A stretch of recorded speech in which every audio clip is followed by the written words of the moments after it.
Captain Tenador Tenike was on the ridge after the battle, Fetterman battle, and all he saw was celebrating Indians for a long period of time. Couldn't see a soldier.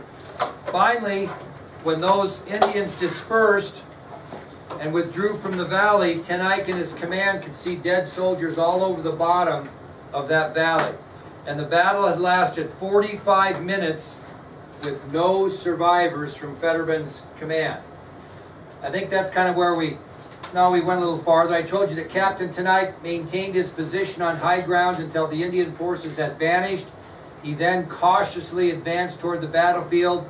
He witnessed dead men laying naked and mutilated, blood frozen in their wounds because it was December 21st. And the rescue party also witnessed eyeballs that were cut out of the soldiers' heads and placed on the rocks along the fight.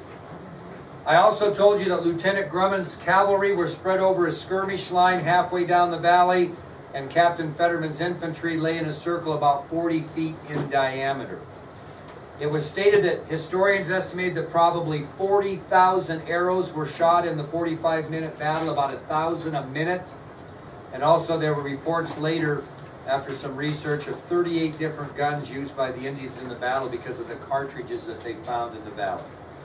Only the upcoming Battle of the Little Bighorn would stand as a worse defeat for the United States Army on the Great Plains. Well, Captain Tenike and his soldiers began loading the dead into empty ammunition wagons and then headed back to the fort. They didn't get them all because it was getting dark and they did not want to be in that valley when there was no light. So they loaded up as many as they could on ammunition wagons and then headed back to the fort before it reached dark.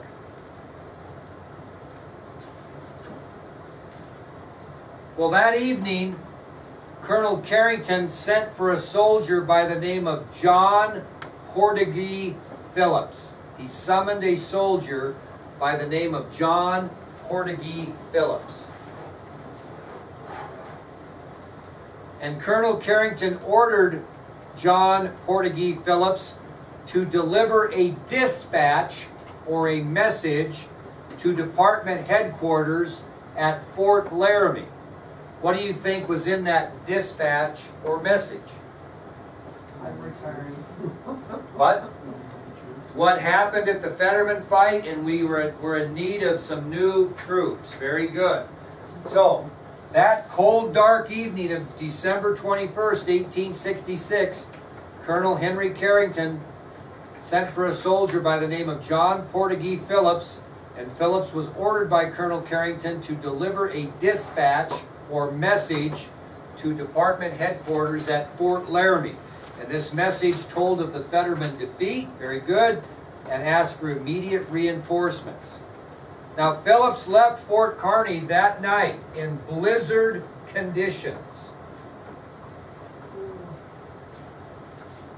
and covered 236 miles and personally delivered the message at Fort Laramie on December 26th. So it took him 5 days to get through the bad weather, that 236 miles from Fort Phil Kearny near Sheridan to Fort Laramie in Laramie. Yep, he left on the evening of December 21st and arrived on December 26th, successfully completing a 236-mile journey in some tough conditions. That, my friends, will take us to our next subtopic, which is the aftermath of the Fetterman fight. And that's where we'll quit today. Okay? We'll quit after we get through this. The aftermath of the Fetterman fight. Because we still have soldiers there, don't we? On the ground, because Tenador Tenike could only get so many before it turned dark. So, on the morning of December 22nd, 1866, obviously the next day, the morning of December 22nd of 1866, Colonel Carrington asked for military volunteers to accompany him out to the battlefield. He didn't order any of these soldiers, he asked for volunteers. Think he got quite a few volunteers? He actually did, because they're going after their fallen comrades, right? So on the morning of December 22nd, 1866, Colonel Carrington asked for volunteers to accompany himself personally out to the battlefield. The remaining bodies were recovered on ammunition wagons, and all killed in the battle were buried in what they considered a makeshift cemetery just below Pilot's Knob. It's actually still there. Now, none of the bodies are there, and I'll tell you, I kind of told you that yesterday. But the remaining bodies were recovered the next day on ammunition wagons. They were brought back to Fort Phil Kearny, and they were buried in a makeshift cemetery right below Pilot's Knob. Now you think about what time of year is this? Winter. They had to build fires to warm the ground before they could dig the graves. It was that cold. They had to warm the ground by building fires. Now you can imagine, because of that, you think they got the proper 6-foot burial? These were very shallow graves. Okay, and this is kind of how it worked. The soldiers, the enlisted men, were buried 2 to a box, whereas the officers were buried in their own box. Why'd they do that? Well, they didn't have that many boxes. I mean, look at 83 deaths, you know what I mean? So they buried the enlisted men 2 to a box, and they buried the officers in their own box. Most of these soldiers were unrecognizable and could not be identified when they buried them because of the enormous amount of mutilization that went on the part of the Native Americans. They didn't even know who they were. Okay? So when the mutilization, because of the mutilization that had occurred, many of the soldiers were unrecognizable and not identified when buried. Now we're going to jump ahead after the fort's completely gone. In 1890, 66, 76, 86, 24 years later, in 1890, all those soldiers that were killed at the Fetterman fight were exhumed or taken out of the graves at Fort Phil Kearny, and they were reburied at the Custer National Cemetery in Montana, where George Custer lost his fight in 1876. So they were all exhumed in 1890. They stayed there from 1866 to 1890. And when you hear the story of Fort Phil Kearny and how that fort ended, and it wasn't very much longer after this, those soldiers laid unattended for the most part for a long time. But they finally came back and exhumed it. Yep. It was Custer National Cemetery. Yeah, yep.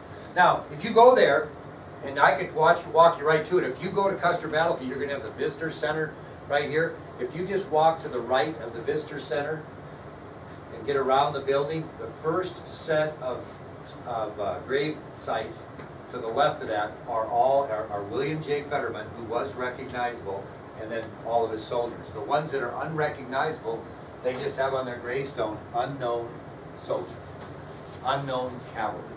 They don't know who they were, so they just buried them without names. What about, What's that? what about the 2 civilians? I'm not sure. That's a good question, dear. I'm not sure where those civilians are buried. I'll do some research. That's a good question. Nobody's ever asked me. I don't think they're buried there. I'm assuming they probably went back to their hometowns, but I'm going to look that up for you because I think that's a very good question. Why were they buried there? They fought right alongside. Well, maybe the families won't because they were civilians. And if you can't be buried in a national cemetery if you're a civilian, okay, no matter what your details is.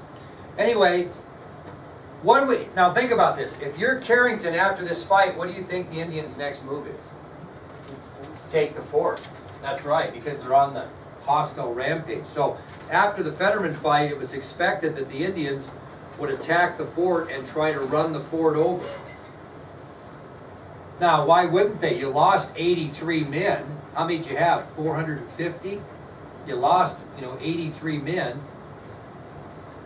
You needed to protect the fort, so their thought process was, and I can tell you that Captain Fetterman's men, of those 450 Green recruits, were the most experienced of them all, right? So they lost their best 83. And because of this, the thought process on the part of Colonel Carrington is, we're next, they're coming at us. So what he did is he ordered all of the women and children to go to the center of the grounds and put them in the powder magazine. Okay, think about that. He ordered all the women and children to the center of Fort Phil Kearny into an area around the powder magazine. And they took wagons and took the wheels off them and made makeshift corrals around the powder magazine to protect them. So they put the women and children near the powder magazine in the center of Fort Phil Kearny, then took the wheels off the wagons and just used the wagon boxes to surround the powder magazine with the women and children in there. Why in the world would they put the women and children in the powder magazine where all the gunpowder is? It's probably the most fortified room. Yeah, but kind of, it may be, but here was the thought process. If the Indians breach those walls, are they going to go and probably massacre women and children? Probably going to kill them sooner or later, but what are they going to do with the women, etc.? And so their philosophy was, if they breach the walls, we are going to set the powder magazine on fire and blow up the women and children, because it would be a much better death than the one that they were going to get if they were captured by these hostile natives. Okay, so that was the idea behind it, as crazy as that sounds. So in the event that the fort was attacked and taken by the hostiles, the plan was simply to blow up the powder magazine, because being blown up was going to be a much better fate than having women and children captured by those Indians. Well, do the Indians attack the fort? No, they do not. But we will Tuesday talk about the wagon box fight, and we'll tell you about the end of Fort Phil Kearny, which will be about a 15-minute lecture. I am going to give you a review sheet, even though you're using your notes, and we'll be having a test next Wednesday. Now I have a little treat for you. This is what Fort Phil Kearny looked like. This is actually a model that's in the museum, but it's a very good model. I want you to put this in your binder and use it, because if we ask you questions about this, you'll have it in your binder. But this is a picture of a model of Fort Phil Kearny. Very, very accurate. But this model, as soon as you walk into the museum there at Story, this is what you, this is what you run into. It's a pretty accurate model.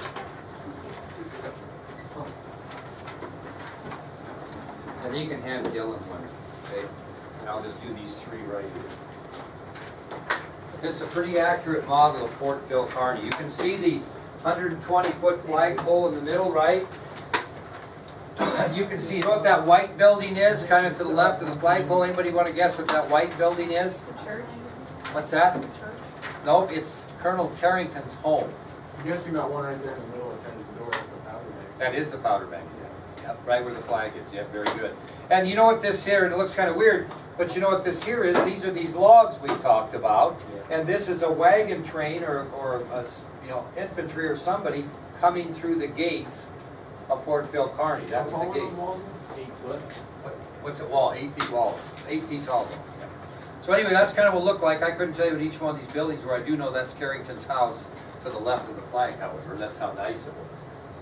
We'll go from there. Okay, I have no idea what time this period ends, not a clue. And so, you guys, I will just let you kind of visit quietly, and Brady and I'll have our chance for him to get even, and then I'll do some attendance, and you guys will be high as a bird. All right, Brady, you got it figured out today? Jerry, your camera's still on. Oh, is it? Okay, well, didn't say anything I shouldn't have, I guess, did I? Not like yesterday. Fascinating.